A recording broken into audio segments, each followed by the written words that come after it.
నిర్మల్ జిల్లా కేంద్రంలోని జయశంకర్ చౌరస్తా వద్ద ఎన్టీఆర్ 28వ వర్ధంతి వేడుకలను నిర్వహించారు. ఈ సందర్భంగా మాజీ మంత్రి అల్లుళ్ల ఇంద్రకరణ్ రెడ్డి ఎన్టీఆర్ విగ్రహానికి పూలమాలలు వేసి ఘన నివాళులను అర్పించారు. అనంతరం ఆయన మాట్లాడుతూ ఎన్టీఆర్ తెలుగు ప్రజలకు సంక్షేమ పథకాలు అమలు చేశారన్నారు. ఆయన అభివృద్ధి పనులు చిరస్థాయిగా నిలిచిపోతాయని కొనియాడారు.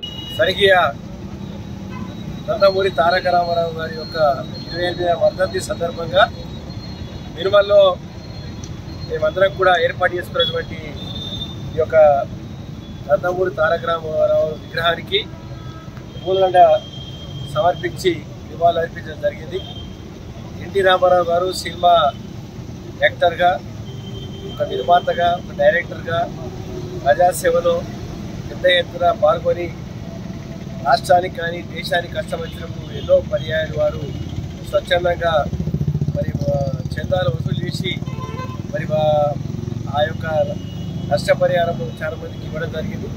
వారి రాజకీయ చైతన్యంకు తీసుకొచ్చి 1982వ సంవత్సరంలో తెలుగుదేశం పార్టీ స్థాపించి రాజకీయ రంగంలోనే నూతనంగా 9 మాసాల లోపల వారు తెలంగాణ, ఆంధ్రప్రదేశ్ రాష్ట్రాన్ని మరియు తెలుగుదేశం పార్టీ ముఖ్యమంత్రిగా వారు రావడం జరిగింది.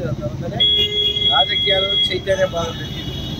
మేమందరం కూడా ఇక్కడ ఉన్న వాళ్ళం 100% తెలుగుదేశం పార్టీలో మా ప్రస్థానం మొదలుపెట్టాము. మన వారిని ఎప్పుడప్పుడు మర్చిపోము.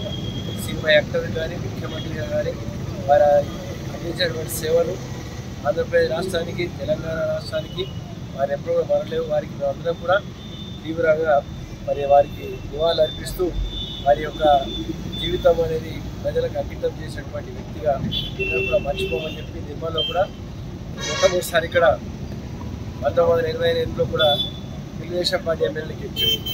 నేను జిల్లా పరిషత్ చైర్మన్గా, అదేవిధంగా మున్సిపల్ చైర్మన్గా ఈశ్వర్ గారి, మేము పార్లమెంట్ మెంబర్ కానీ మా ప్రస్థానము అక్కడి నుంచే మొదలైంది. కాబట్టి వారిని ఎప్పుడు కూడా మర్చిపోమని చెప్పి సందర్భంగా చేస్తూ కార్యక్రమం తక్కువ సమయంలో వచ్చిన ప్రతి ఒక్కరికి హృదయపూర్వకంగా ధన్యవాదాలు.